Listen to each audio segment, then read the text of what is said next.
ಕರ್ನಾಟಕ ವಿಶೇಷ ಕಾರ್ಯಕ್ರಮಕ್ಕೆ ಸ್ವಾಗತ. ನಾನು ಚೈತ್ರ ಕುಂದಾಪುರ. ವೀಕ್ಷಕರೇ, ಉಡುಪಿಯಲ್ಲಿ ಮೋದಿಯ ಕನಸನ್ನ ಬಿತ್ತುವ ಒಂದು ಪ್ರಯತ್ನವೇ ನಡೆದು ಹೋಗಿತ್ತು. ಇಲ್ಲಿ ಮೋಡಿಫೈ ಮಾಡ್ತಕ್ಕಂತಹ ಕರ್ನಾಟಕ ಹೇಗಿರಬಹುದು ಅನ್ನುವ ಕುತೂಹಲ ಕೂಡ ಜನರಲ್ಲಿ ಮೂಡಿತ್ತು. ಈ ನಿಟ್ಟಿನಲ್ಲಿ ಒಂದಷ್ಟು ಕನಸುಗಳನ್ನ ಹೊತ್ತಿದ್ದ ಮಂದಿ ಉಡುಪಿಗೆ ಆಗಮಿಸಿದ್ರು.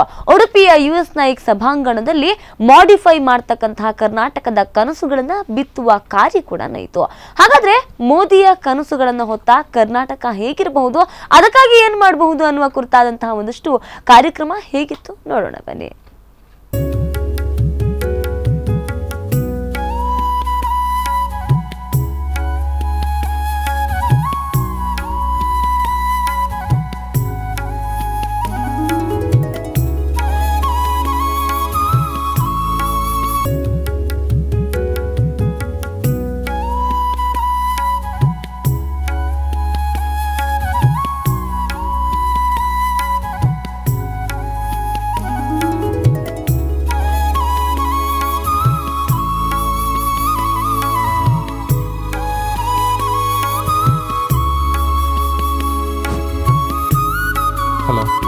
Hello.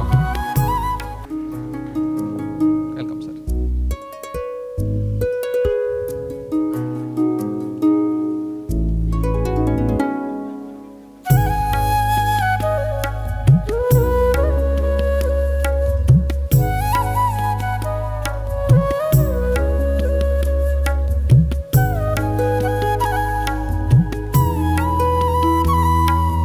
ತೃಣಮಪಿ ನ ಚಲತಿ ತೇನ ವಿನಾ ಅನ್ನೋದನ್ನು ನಾವು ಅಕ್ಷರಶಃ ಪಾಲಿಸುವವರು. ಎಲ್ಲದಕ್ಕೂ ದೇವರ ಆಶೀರ್ವಾದ ಹೊಂದಿದರೆ ನಾವು ಹೊರಡಂಥ ಕಾರ್ಯಗಳು ಯಶಸ್ವಿಯಾಗಿ ಜರುಗ್ತದೆ ಅಂತ ನಂಬಿಕೆ ಹೇಳೋರು ನಾವು. ಅದಕ್ಕಾಗಿ ಈಗ ಕಾರ್ಯಕ್ರಮದ ಮೊದಲಿಗೆ ದೇವರನ್ನು ಪ್ರಾರ್ಥಿಸಲಿಕ್ಕಿದ್ದಾರೆ ಶಾಲಾ ವಿದ್ಯಾರ್ಥಿಗಳು. ಹೇಳ್ಕೊಳ್ತಾ ಇದ್ದೇವೆ. ಶ್ರೀಯುತ ವಿವೇಕ್ ಶೆಟ್ಟಿ, ತಮಸೋಮ ಜ್ಯೋತಿರ್ಗಮಯ ಅನ್ನೋ ಪ್ರಕಾರ ನಮ್ಮಲ್ಲಿರುವಂತಹ ಅಂಧಕಾರವನ್ನು ಜ್ಯೋತಿ ರೂಪದಲ್ಲಿ ಆ ಪರಮಾತ್ಮನು ದೂರ ಪ್ರಕಾಶಮಾನವಾಗಿ ಬೆಳಗುತ್ತೋ ಅದೇ ರೀತಿ ಈ ಘಟಕದ ಕೀರ್ತಿಯು ಎಲ್ಲ ಕಡೆ ಹಬ್ಬಲಿ ಅನ್ನೋ ಉದ್ದೇಶದಿಂದ ಮಾಡಿಫೈಯಿಂಗ್ ಕರ್ನಾಟಕ ಘಟಕದ ಉದ್ಘಾಟನಾ ಸಮಾರಂಭವನ್ನು ದೀಪ ಬೆಳಗಿಸುವುದರ ಮೂಲಕ ಮಾಡಿಫೈಯಿಂಗ್ ಇಂಡಿಯಾದ ಅಧ್ಯಕ್ಷರು, ದೆಹಲಿ ಬಿಜೆಪಿಯ ವಕ್ತಾರ ಹಾಗೂ ಭಗತ್ ಸಿಂಗ್ ಕ್ರಾಂತಿ ಸೇನೆಯ ಸ್ಥಾಪಕರಂಥ ಶ್ರೀಯುತ ತಜಿಂದರ್ ಪಾಲ್ ಸಿಂಗ್ ಬಗ್ಗಾ ಅವರು ದೀಪ ಬೆಳಗಿಸುವ ಮೂಲಕ ಈಗಾಗಲೇ ಉದ್ಘಾಟನೆ ಮಾಡಿದ್ದಾರೆ.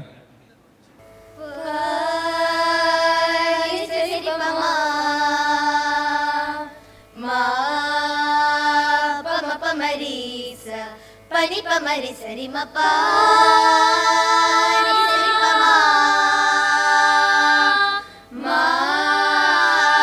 pa ma pa mari sa ni ni sa pa ma pa mari sa ni ni sa pa ma pa mari sa ni ni sa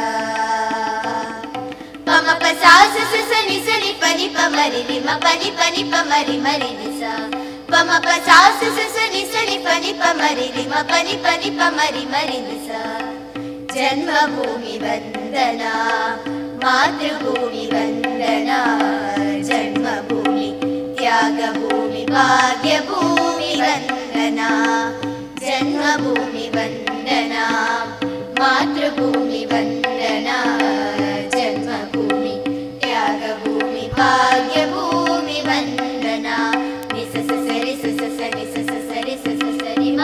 ma mari sari ri ma mari ma pani pa mari ni sa sari ma ga ma ga ma ga ni sa ga ma pa ma ga sari ni sa ga ma pani pa ma ga sa विश्व में उठा हिमाद्रि काव्य शानवान है सिंधु ब्रह्मपुत्र रंग वक्ष कंठ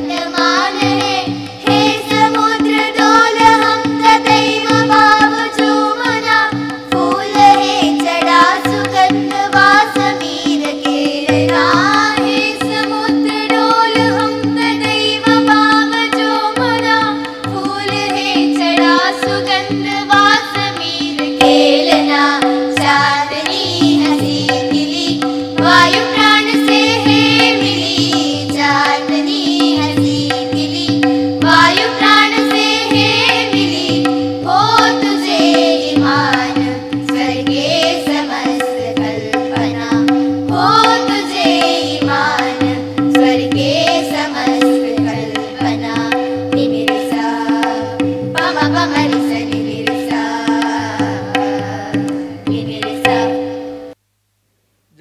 ಪ್ರಸಿದ್ಧ ಸಂತ ಸ್ವಾಮಿ ವಿವೇಕಾನಂದರ ಜನ್ಮದಿನದ ಹಾಗೂ ಮಕರ ಸಂಕ್ರಾಂತಿಯ ಹಾರ್ದಿಕ ಶುಭಾಶಯಗಳು ತಮ್ಮೆಲ್ಲರಿಗೂ ಸಹ.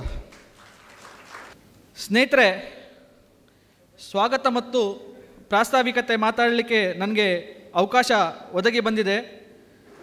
ಮುಖ್ಯವಾಗಿ ಯಾರನ್ನು ನಾವು ಟಿ ವಿಯಲ್ಲಿ ನೋಡ್ತಿದ್ದೆವು, ಯಾರನ್ನು ನಾವು ಅವರ ಅಂಕಣದಲ್ಲಿ ಓದಿ ಸಂತೋಷ ಪಡ್ತಿದ್ದೆವು, ಅಂತಹ ಖ್ಯಾತ ಅಂಕಣಗಾರ ಬಹಳ ದೂರದಿಂದ ಮೈಸೂರಿನಿಂದ ಸರಿಸುಮಾರು ತನ್ನ 3 ಕಾರ್ಯಕ್ರಮಗಳನ್ನು ರದ್ದುಪಡಿಸಿ ಉಡುಪಿಯ ನಮ್ಮ ನಿಮ್ಮೆಲ್ಲರನ್ನು ಭೇಟಿಯಾಗಲಿಕ್ಕೆ ಬಂದಂತಹ ಸಂಸದ ಪ್ರತಾಪ್ ಸಿಂಹರನ್ನು ನಾನು ನಮ್ಮ ಉಡುಪಿ ಜನಪದೆಯ ಪರವಾಗಿ ಹಾರ್ದಿಕವಾಗಿ ಸ್ವಾಗತಿಸ್ತಾ ಇದ್ದೇನೆ. ಶ್ರೀ ಪ್ರತಾಪ್ ಸಿಂಹ ಅವರಿಗೆ ಗಣೇಶ್ ಪ್ರಸಾದ್ ನಾಯಕ್ ಪುಷ್ಪವನ್ನು ಕೊಟ್ಟು ಸ್ವಾಗತಿಸಬೇಕು ಅಂತ ಕೇಳಿಕೊಳ್ತಾ ಇದ್ದೇನೆ.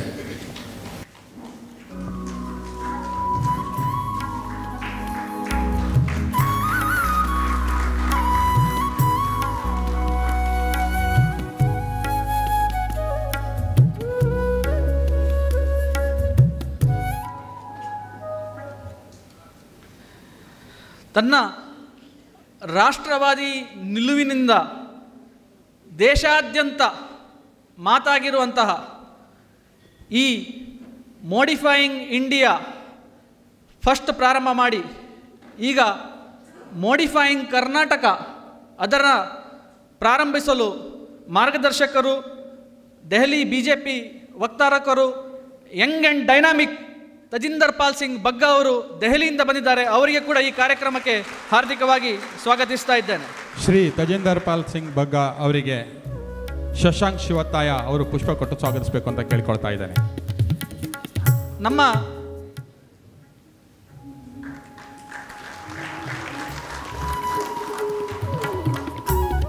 ಈ ಕಾರ್ಯಕ್ರಮವನ್ನು ಕವರೇಜ್ ಮಾಡಲಿಕ್ಕೆ ಮೀಡಿಯಾ ಮಿತ್ರರು ಬಂದಿದ್ದಾರೆ. ಎಲ್ಲ ಪತ್ರಕರ್ತ ಮಿತ್ರರಿಗೆ ಮೋಡಿಫೈಯಿಂಗ್ ಕರ್ನಾಟಕ ಪರವಾಗಿ ಹಾರ್ದಿಕವಾಗಿ ಸ್ವಾಗತವನ್ನು ಬಯಸ್ತಾ ಇದ್ದೇನೆ. ಇವತ್ತು ವಿಶೇಷ ದಿನ, ಎಲ್ಲರೂ ಬಂದಿದ್ದೀರಿ. ನಾನು ಇವತ್ತು ನಿಮ್ಮೆಲ್ಲರನ್ನು ನಾನು ಹೇಗೆ ಗುರುತಿಸ್ತೇನೆ ಅಂತ ಹೇಳಿದರೆ, ನೀವೆಲ್ಲರೂ ಕೂಡ ಮೋದಿ ಅಭಿಮಾನಿಗಳು. ಒಂದೇ ಮಾತಲ್ಲಿ ನಿಮ್ಮನ್ನು ನಾನು ಎಲ್ಲರನ್ನೂ ಕೂಡ ಎಲ್ಲ ಮೋದಿ ಅಭಿಮಾನಿಗಳನ್ನು ಸ್ವಾಗತಿಸ್ತಾ ಇದ್ದೇನೆ. ಸ್ನೇಹಿತರೆ, ಇವತ್ತಿನ ಈ ಕಾರ್ಯಕ್ರಮಕ್ಕೆ ಪಕ್ಕದ ಮಂಗಳೂರು, ಶಿರೂರು, ಉಪ್ಪುಂದ, ಬೇರೆ ಬೇರೆ ಕಡೆಗಳಿಂದ, ಕುಂದಾಪುರ, ದೂರ ದೂರದ ಪೆರಡೂರುಗಳಿಂದ ಬಂದಿದ್ದಾರೆ. ಅದೇ ರೀತಿ ನಮ್ಮ ದಾಂಡೇಲಿಯಿಂದ 450 ಕಿಲೋಮೀಟರ್ನಿಂದ ದಶರಥ್ ಅವರು ಇವತ್ತಿನ ಈ ಕಾರ್ಯಕ್ರಮಕ್ಕೋಸ್ಕರ ಬಂದಿದ್ದಾರೆ. 450 ಕಿಲೋಮೀಟರ್ ಟ್ರಾವೆಲ್ ಮಾಡಿ ಬಂದಿದ್ದಾರೆ. ಅವರನ್ನು ಸಹ ನಾನು ಸ್ಪೆಷಲ್ ಆಗಿ ಸ್ವಾಗತಿಸುವುದು ನನ್ನ ಕರ್ತವ್ಯ. ದೂರದಿಂದ ಬಂದಂತಹ ಮೋದಿ ಅಭಿಮಾನಿಗಳಿಗೂ ಕೂಡ ಹಾರ್ದಿಕ ಸ್ವಾಗತ. ಈ ಸರಿಸುಮಾರು Pal Singh Bagga to give away his message please. एक बार दोनों हाथ उठा के कार्यक्रम की शुरुआत भारत माता की जय के नारे के साथ मेरे साथ करेंगे. दोनों हाथ उठा के कहेंगे, भारत माता की, भारत माता की, भारत माता की. मित्रों, आज 12 जनवरी को स्वामी विवेकानंद जी के जन्मदिन पर उडुपी की इस पावन धरती से हम मॉडिफाइंग कर्नाटका को लॉन्च करने जा रहे हैं. सबसे पहले मैं स्वामी विवेकानंद जी को नमन करता हूं, उन्हें श्रद्धांजलि अर्पित करता हूं. मित्रों, जब मेरी महेश शिनोई जी से बात हुई तो उन्होंने कहा कि हम मॉडिफाइंग कर्नाटका को कब लॉन्च करना चाहते हैं, क्या तारीख पे करना चाहते हैं. तो मैंने कहा कि जिस स्वामी विवेकानंद जी ने पूरी दुनिया में जाके भारतीय संस्कृति का परचम लहराया, जिस स्वामी विवेकानंद जी ने पूरी दुनिया में जाके मां भारती के नाम को रोशन करने का काम किया, उनके जन्म दिवस से अच्छा कोई मंगल दिन हो नहीं सकता है. इसलिए आज 12 जनवरी को हम मॉडिफाइंग कर्नाटका को लॉन्च कर रहे हैं. मित्रों, लेकिन मैं आज आपके आगे कुछ बातें रखूं उससे पहले मैं आज आपसे कुछ सवाल पूछना चाहता हूं। आप जवाब देंगे? मित्रों, कुछ दिनों पहले एक फ्रांस के टीवी चैनल पे एक क्लिप आ रही थी जिस पे आ रहा था कि इस समय भारत जहां 4 साल पहले की अखबारें आप रोज खोलते थे तो आज 1,76,000 करोड़ का घोटाला निकलता था, कभी 1,86,000 करोड़ का घोटाला निकलता था, कभी कॉमनवेल्थ का घोटाला निकलता था, कभी हेलीकॉप्टर घोटाला निकलता था। पूरी दुनिया में भारत की इमेज एक करप्ट कंट्री की बन गई थी। आज विदेशी टीवी चैनल पे जब आप देखते हैं कि भारत की अर्थव्यवस्था दुनिया की अर्थव्यवस्थाओं को छोड़ के नंबर 1 अर्थव्यवस्था बन रही है, ये देख के आपका सीना 56 इंच का होता है कि नहीं होता है? मित्रों, जिस टाइम मैगजीन के अंदर आज से 4 साल पहले उस समय के प्रधानमंत्री मनमोहन सिंह को कवर पेज पे अंडर अचीवर बताया जाता था, उस टाइम मैगजीन के अंदर 2 साल पहले उस समय के अमेरिका के तत्कालीन राष्ट्रपति भारत के प्रधानमंत्री नरेंद्र मोदी जी की तारीफ में 4 पेज का लेख लिखते हैं तो सीना 56 इंच का होता है कि नहीं होता है? मित्रों, वर्ल्ड बैंक के चीफ ट्वीट करके नरेंद्र मोदी जी को कहते हैं world need leaders like you. ये देख के आपका सीना 56 इंच का होता है कि नहीं होता है? मित्रों, अमेरिका के अंदर चुनाव चल रहे थे। जॉन चैम्बर्स, अमेरिका के बहुत बड़े औद्योगिक घराने सिस्को के मालिक, उनसे पूछा गया कि आज अगर अमेरिका में जो चुनाव हो रहे हैं इसमें जो राष्ट्रपति है डोनाल्ड ट्रंप बनने चाहिए या हिलरी क्लिंटन बननी चाहिए? तो सिस्को के मालिक जॉन चैम्बर्स ने जो जवाब दिया, उन्होंने कहा कि अमेरिका के चुनाव के अंदर चुनाव कोई जीते, लेकिन अमेरिका की आज अर्थव्यवस्था कैसे ठीक होनी चाहिए, अगर उन्हें सीखना चाहिए तो भारत के प्रधानमंत्री नरेंद्र मोदी से सीखना चाहिए। यह देख के आपका सीना 56 इंच का होता है कि नहीं होता है? मित्रों, जब आज पूरी दुनिया के अंदर योगा डे के ऊपर अमेरिका से लेके जापान से लेके ब्रिटेन तक, जिस ब्रिटेन ने हमारे सैकड़ों साल हमारे देश पे राज किया, आज उस ब्रिटेन की धरती पे, आज उस इटली में रोम की धरती पे जब ओम का उच्चारण होता है तो यह देख के आपका सीना 56 इंच का होता है कि नहीं होता है? मित्रों, जब 1947 में देश आजाद हुआ, जवाहरलाल नेहरू जी की सौगात कश्मीर की समस्या आई और उस समय यूनाइटेड नेशन ने कहा कि हम भारत और पाकिस्तान में जो कश्मीर का विवाद है उस कश्मीर के विवाद में नजर रखने के लिए एक ऑफिस दिल्ली में खोलना चाहते हैं। वैसे हम कहते हैं कश्मीर भारत का अभिन्न अंग है, लेकिन उस समय के प्रधानमंत्री ने दिल्ली के लुटियन जोन्स कनॉट पैलेस, जहां सभी डिप्लोमेट्स के सभी मंत्रियों के बंगले हैं, वहां पे यूनाइटेड नेशन को उस पर नजर रखने के लिए ऑफिस दे दिया। जिस दिन प्रधानमंत्री नरेंद्र मोदी जी ने 26 मई 2014 को शपथ ली, 60 दिन के अंदर उस यूनाइटेड नेशन के ऑफिस के ऊपर ताला लगा के बोला कश्मीर भारत का अभिन्न अंग है, उनको वहीं वापस भेज दिया जहां से आए थे। यह देख के आपका सीना 56 इंच का होता है कि नहीं होता है? मित्रों, आज जहां भी भारत के प्रधानमंत्री जाते हैं, 4 साल पहले 5 साल पहले भारत की क्या छवि थी आप सब जानते हैं, लेकिन आज जहां प्रधानमंत्री मोदी जाते हैं हर जगह भारत माता की जय और वंदे मातरम के नारों से विदेशी धरती भारतमय हो जाती है। आज यूके के पार्लियामेंट में इतिहास में पहली बार होगा, भारत के प्रधानमंत्री जब जाके संबोधित करते हैं तो यूके के जो सांसद हैं वो भारत के प्रधानमंत्री के ऑटोग्राफ के लिए लाइन लगा के खड़े होते हैं। ये देख के आपका सीना 56 इंच का होता है कि नहीं होता है? मित्रों, लेकिन मैं पूछना चाहता हूं ये किसके कारण होता है? किसके कारण होता है? ये होता है तो इसके लिए आप सब लोगों के कारण होता है, क्योंकि अगर आप लोगों ने 2014 में नरेंद्र मोदी जी को चुन के नहीं भेजा होता तो आज भारत की छवि ये नहीं होती। अगर इसका श्रेय किसी को जाता है तो यह सभी कार्यकर्ता बंधुओं को जाता है। मित्रों, मेरी जब महेश जी से बात हुई, उन्होंने कहा कि आप जो कार्यक्रम को लॉन्च कर रहे हैं, ये कहां इसको पहला लॉन्च इवेंट करना चाहते हैं। मेरी प्रताप भाई से बात हुई, मीडिया के कई मित्रों से बात हुई। मेरे मीडिया के मित्रों ने मुझे कहा कि इस लॉन्च कार्यक्रम को आप बेंगलोर में लॉन्च करिए, क्योंकि बेंगलोर में आपको सारा मीडिया मिलेगा, आपको कवरेज ज्यादा मिलेगी, नेशनल इंटरनेशनल मीडिया होगा, तो आपको बेंगलोर में लॉन्च करना चाहिए। मैंने कहा नहीं, अगर मॉडिफाइंग कर्नाटका अगर कहीं लॉन्च होगा तो वो भगवान श्री कृष्ण की पावन धरती उडुपी से होगा,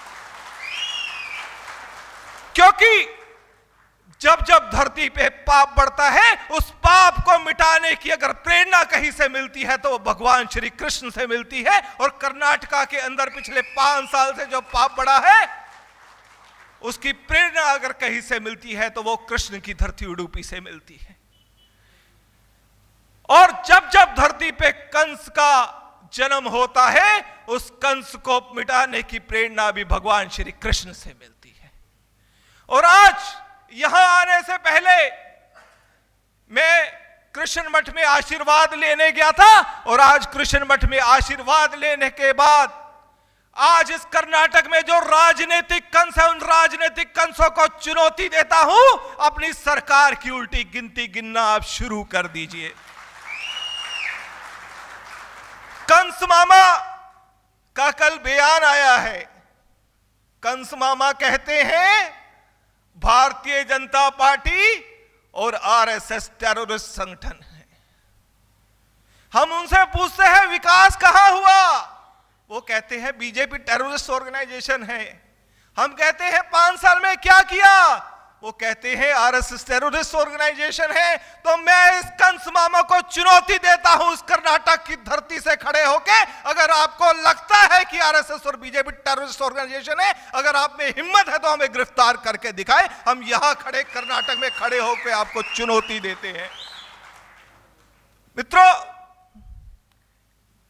कंस मामा ने भी देवकी के 7 पुत्रों को मारने की गलती की थी, और इस कंस मामा ने तो आरएसएस भाजपा के राष्ट्रवादी ऐसे सैकड़ों कार्यकर्ताओं को, पिछले सैकड़ों कार्यकर्ताओं को वध करने की गलती की है। इसका परिणाम तो कंस मामा को भुगतना ही पड़ेगा। और आज मैं इस कर्नाटक की धरती से कहना चाहता हूं कि जिन राष्ट्रवादी युवाओं का खून इस कर्नाटक की धरती पे गिरा है, वो खून रंग जरूर लाएगा, और ये सरकार अब ज्यादा दिन टिकने वाली नहीं है। मित्रों, मैं पूछना चाहता हूं क्या दोष था उनका? यही कि वो भारत माता की जय कहते थे, यही कि वो राष्ट्रवादी थे, यही कि वो वंदे मातरम कहते थे, यही कि वो आपकी विचारधारा के नहीं थे, इसलिए सिद्धारमैया के जिहादी गुंडों ने उन लोगों का कत्ल कर दिया। लेकिन इतिहास इनको माफ नहीं करेगा। जिस तरीके से 5 साल में हिंदुओं को यहां पे कत्ल करने का गुनाह सिद्धारमैया और उनके गुंडों द्वारा किया गया है, यह रंग लाएगा, उन लोगों की शहादत का खून रंग लाएगा, और ये सरकार अब ज्यादा दिन नहीं चलेगी। मित्रों, आज मैं उन लोगों से इस मंच से एक और निवेदन करता हूं कि आपकी राजनीतिक लड़ाई है, राजनीतिक तरीके से लड़िए। नफरत के कारण देश को तोड़ने का काम मत करिए। सत्ता आती है, जाती है। 65 साल हम भी सत्ता में नहीं से, 70 में से 65 साल हम थे, कभी हमने भाई को भाई से लड़वाने का काम नहीं किया। आप 3 साल सत्ता से बाहर हुए, आपने देश को बांटने की राजनीति चालू कर दी। मैं उनसे कहना चाहता हूं, सांसद एमएलए तब बनेंगे जब देश बचेगा। जब देश ही नहीं बचेगा तो राजनीति किस लिए करोगे? तो देश को तोड़ने का काम मत करो, क्योंकि जो सत्ता होती है वो देश के लिए होती है, देश सत्ता के लिए नहीं होता है। मित्रों, जो राष्ट्र होता है, राजनीति राष्ट्र के लिए होती है, राष्ट्र राजनीति के लिए नहीं होता है। और ये जो कन्हैया, उमर खालिद, हार्दिक और ये जो लोग आप लेके आए हैं, इन लोगों के बल पे आप देश को तोड़ने की कोशिश मत करिए। मैं कहना चाहता हूं, भारत ना टूटा था, ना टूटा है, ना टूटेगा। नफरत की राजनीति तब भी हारी थी, आज भी हारी है और फिर हारेगी। मित्रों, मैंने कुछ पंक्तियां लिखी हैं जो ये आज की राजनीति कर रहे हैं, वो बोलना चाहूंगा। भाई को भाई से लड़वाने का सपना फेल हो गया, जातिवाद का खेल गुजरात में देखो डिरेल हो गया। यही मॉडल लेकर अब वो कर्नाटक में आएंगे, अंग्रेजों वाली डिवाइड एंड रूल पॉलिसी अपनाएंगे। बीफ पर बैन हटाने वाले फिर से चुनावों में हिंदू बन जाएंगे। क्षेत्र भाषा के नाम पर फिर भाई को भाई से लड़वाएंगे। लेकिन कर्नाटकवासी इनके झांसे में नहीं आएंगे और चुनाव में इनको इनकी असलियत बताएंगे और कर्नाटक को फिर विकास के साथ जुड़ाएंगे और मोदी जी के साथ मिलके भारत को फिर से विश्व शक्ति बनाएंगे। और जिस तरीके से देश के अंदर आज मेक इन इंडिया के द्वारा रोजगार आ रहा है, मुझे उम्मीद है जिस तरीके से 19 राज्य आज मोदीमय हो चुके हैं, कर्नाटक चुनाव में फिर से भारतीय जनता पार्टी और मोदी जी को समर्थन करके उस विकास की गंगा के साथ कर्नाटक को मिलाने का काम करेगा। आखिरी 2 पंक्तियों के साथ मैं अपनी बात समाप्त करूंगा। अंतिम विजय हमारी होगी, अंतिम विजय हमारी होगी, निश्चित ये परिणाम है। अंतिम विजय हमारी होगी, निश्चित ये परिणाम है। और उन्हें पराजित कौन करेगा जिनके रक्षक राम हैं। धन्यवाद। ನೋಡಿದ್ರಲ್ಲ, ಮೋದಿಫೈಯಿಂಗ್ ಕರ್ನಾಟಕದಲ್ಲಿ ತೇಜಿಂದರ್ ಸಿಂಗ್ ಹೇಗೆಲ್ಲ ಮಾತಾಡಿದ್ರು ಅಂತ. ಇನ್ನಷ್ಟು ಇಂಟ್ರೆಸ್ಟಿಂಗ್ ವಿಚಾರಗಳಿದೆ ಮೋದಿಫೈಯಿಂಗ್ ಕರ್ನಾಟಕದಲ್ಲಿ ಏನೆಲ್ಲ ಆಗಬಹುದು, ಜೊತೆಗೆ ಕರ್ನಾಟಕವನ್ನ ಹೇಗೆ ಮೋಡಿಯಲ್ಲಿ ಮೋಡಿಫೈ ಮಾಡಬಹುದು ಅನ್ನುವ ವಿಚಾರಗಳ ಕುರಿತಾಗಿ ಮತ್ತಷ್ಟು ಹಿರಿಯ ರಾಜಕಾರಣಿಗಳು, ಕಿರಿಯ ರಾಜಕಾರಣಿಗಳು ಕೂಡ ಮಾತನಾಡಿದ್ದಾರೆ. ಆ ಕುರಿತಾದಂತಹ ಮತ್ತಷ್ಟು ವಿಚಾರಗಳನ್ನು ನಿಮಗೆ ತಿಳಿಸ್ತೇನೆ. ಅದಕ್ಕೂ ಮುನ್ನ ಒಂದು ಪುಟ್ಟ ವಿರಾಮ.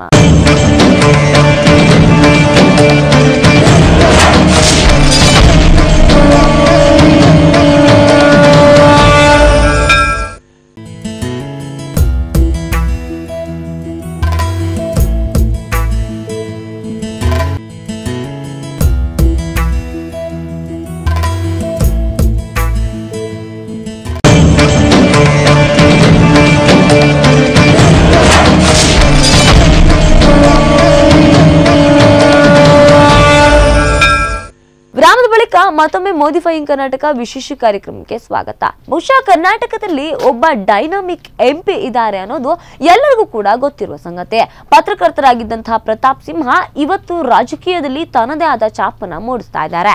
ಅವರು ಉಡುಪಿಗೆ ಬಂದು ಉಡುಪಿಯ ಮೋದಿಫೈಯಿಂಗ್ ಕರ್ನಾಟಕದಲ್ಲಿ ಹೇಗೆ ಮಾತಾಡಿದ್ರು ಅಂತೀರಾ, ನೀವೇ ನೋಡಿ. ಮೋದಿಫೈಯಿಂಗ್ ಕರ್ನಾಟಕ ಈ ಅಭಿಯಾನದ ಉದ್ಘಾಟನೆಯನ್ನು ನೆರವೇರಿಸಿಕೊಟ್ಟಂತಹ ಖ್ಯಾತ ವಾಗ್ಮಿಗಳು, ಭಾರತೀಯ ಜನತಾ ಪಕ್ಷದ ವಕ್ತಾರರು,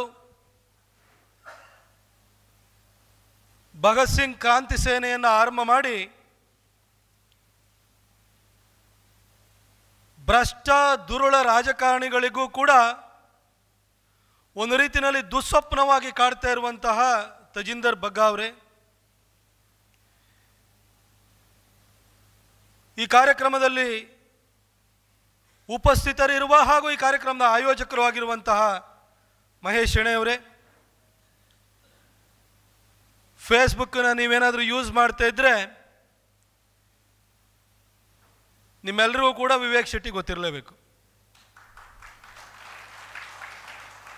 ನರೇಂದ್ರ ಮೋದಿಯವರು 2014ರಲ್ಲಿ ಈ ದೇಶದ ಪ್ರಧಾನಿ ಆಗೋದಕ್ಕಿಂತ ಮೊದಲು ಅವರನ್ನು ಪ್ರಧಾನಿಯನ್ನಾಗಿ ಮಾಡಬೇಕು ಅಂತ ಹೇಳಿ ಏನು ಸಾಮಾಜಿಕ ಜಾಲತಾಣಗಳಲ್ಲಿ ಒಂದು ಅಭಿಯಾನ ಆರಂಭ ಆಯಿತು. ಆ ಅಭಿಯಾನದಲ್ಲಿ ನಮ್ಮ ಕರ್ನಾಟಕದಲ್ಲಿ ಬಹಳ ಪ್ರಮುಖ ಪಾತ್ರವನ್ನು ವಹಿಸಿದಂಥ ವ್ಯಕ್ತಿ ವಿವೇಕ್ ಶೆಟ್ಟಿ. ಇಲ್ಲಿ ನೆರೆದಿರುವಂತಹ ಎಲ್ಲ ಗುರು ಹಿರಿಯರೇ, ನನ್ನ ವಿದ್ಯಾರ್ಥಿ ಮಿತ್ರರೇ ಹಾಗೂ ನನ್ನ ಮಾಧ್ಯಮ ಮಿತ್ರರೇ, ನಮ್ಮ ಪಕ್ಷದ ಧುರೀಣರಾದಂಥ ಮೆಂಡನವರು ಇದ್ದರಲ್ಲಿ ಎಲ್ಲರೂ ಕೂಡ ಆಗಮಿಸಿದಿರಿ. ಇವತ್ತು ವಿವೇಕಾನಂದ ಜಯಂತಿ ಕೂಡ ಇದೆ. ಅದನ್ನು ರಾಷ್ಟ್ರೀಯ ಯುವ ದಿನವಾಗಿ ನಾವು ಆಚರಣೆಯನ್ನು ಕೂಡ ಮಾಡ್ತೀವಿ. ನಾನು ವಿವೇಕಾನಂದರನ್ನೇ ಪ್ರಮುಖವಾಗಿ ಇಟ್ಕೊಂಡು ಮಾತಾಡೋದಾದ್ರೆ, ನೀವೆಲ್ಲರೂ ಕೂಡ ರಾಮಾಯಣ ಮಹಾಭಾರತವನ್ನು ನೀವೆಲ್ಲ ಓದಿದಿರಿ, ತಿಳ್ಕೊಂಡಿದ್ದೀರಿ, ಕೇಳಿದಿರಿ. ಧಾರಾವಾಹಿನೂ ಕೂಡ ನೋಡಿರುವಂಥವ್ರು ಇರ್ಬೋದು. ಇಲ್ಲಿ ನಮಗೆ ರಾಮಾಯಣ ಮಹಾಭಾರತ ಅಂತ ಹೇಳಿದ್ರೆ ಕೌರವರು ಪಾಂಡವರ ಆಚೆಗೆ, ರಾಮ ರಾವಣರ ಆಚೆಗೆ ಕೂಡ ರಾಮಾಯಣ ಮಹಾಭಾರತದಲ್ಲಿ ಕಥೆಗಳಿದೆ. ಬಹುಶಃ ನೀವೆಲ್ಲರೂ ಕೂಡ ಕೇಳಿರ್ಬೋದು, ಒಂದು ಸಂಜಯನ ಕಥೆ ಅಂತ ಇದೆ.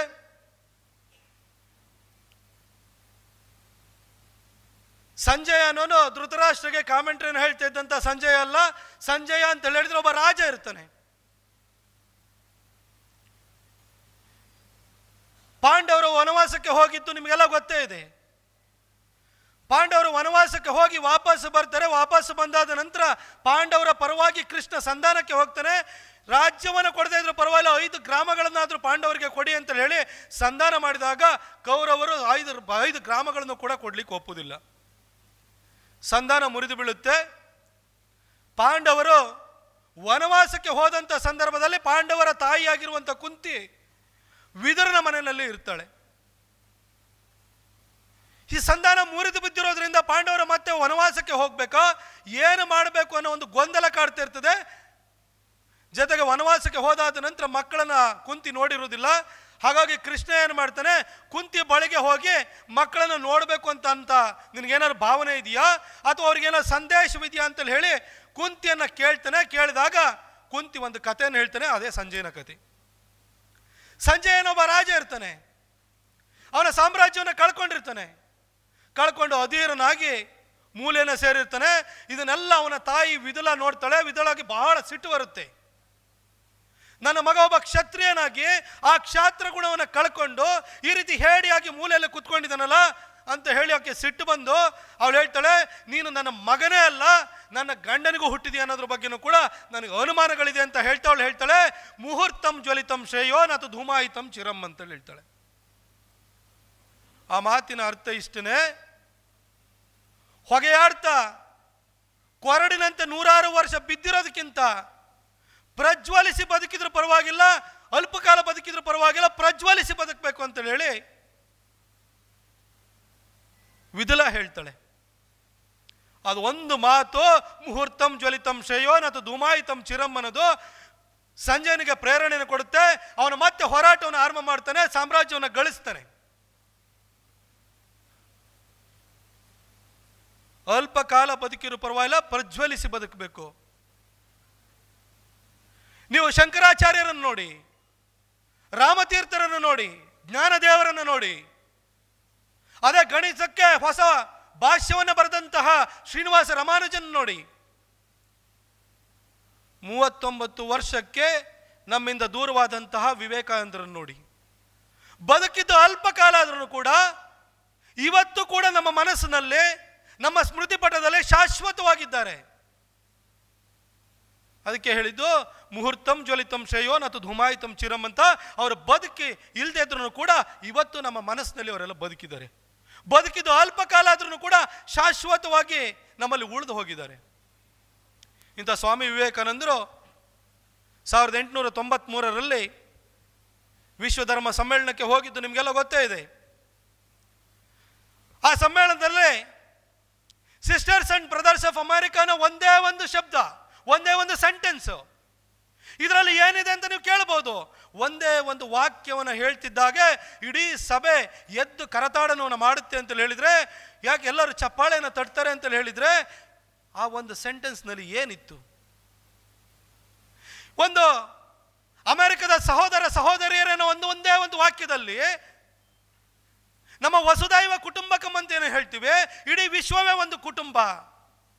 ಆ ಇಂಡಿಯನ್ ಈಥೋಸ್ ಅಂತ ನಾವೇನು ಹೇಳ್ತೀವಿ, ಇಂಡಿಯನ್ ನೆಸ್ ಅಂತ ಹೇಳ್ತೀವಿ, ಭಾರತೀಯತೆ, ಭಾರತೀಯ ಅಂತಸತ್ವ ಅನ್ನತ್ತೆ ಏನಿದೆಯಲ್ಲ, ಎಲ್ಲರನ್ನೂ ನಮ್ಮವರು ಅಂತ ಒಪ್ಕೊಳ್ಳುವಂಥದ್ದು, ಇಡೀ ಜಗತ್ತಿನ ಒಂದು ಕುಟುಂಬ ಅಂತ ಒಪ್ಕೊಳ್ಳುವಂತಹ ನಮ್ಮ ಭಾರತೀಯತೆಯನ್ನು ಕೇವಲ ಒಂದೇ ಒಂದು ಸೆಂಟೆನ್ಸ್ನಲ್ಲಿ ಕಟ್ಟಿಕೊಟ್ಟಂಥ ವ್ಯಕ್ತಿ ಸ್ವಾಮಿ ವಿವೇಕಾನಂದ. ಈ ಘಟನೆ ನಂತರ ವಿವೇಕಾನಂದರಿಗೆ ಎಲ್ಲ ಕಡೆನೂ ಕೂಡ ಭಾಷಣಕ್ಕೆ ಆಹ್ವಾನಗಳು ಬರಲಿಕ್ಕೆ ಶುರುವಾಗುತ್ತೆ. ವಿವೇಕಾನಂದರನ್ನ ಅಲ್ಲಿಂದ ಅಮೆರಿಕದಿಂದ ಮುಗಿಸಿ ಭಾರತಕ್ಕೆ ಬರಲಿಕ್ಕೆ ಆಗೋದೇ ಇಲ್ಲ ಅವರು. ತದನಂತರ ಯುರೋಪಿಗೆ ಹೋಗಬೇಕಾಗಿ ಬರುತ್ತೆ.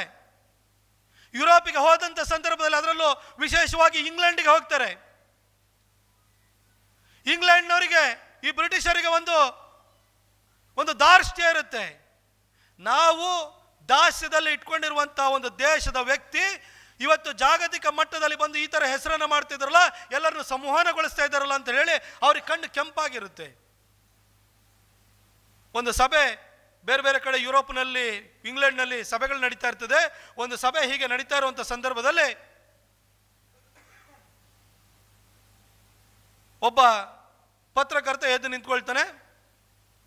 ಎದ್ದು ನಿಂತ್ಕೊಂಡು ವಿವೇಕಾನಂದರನ್ನ ಹೀಯಾಳಿಸ್ಬೇಕು ಅಂತ ಹೇಳಿ,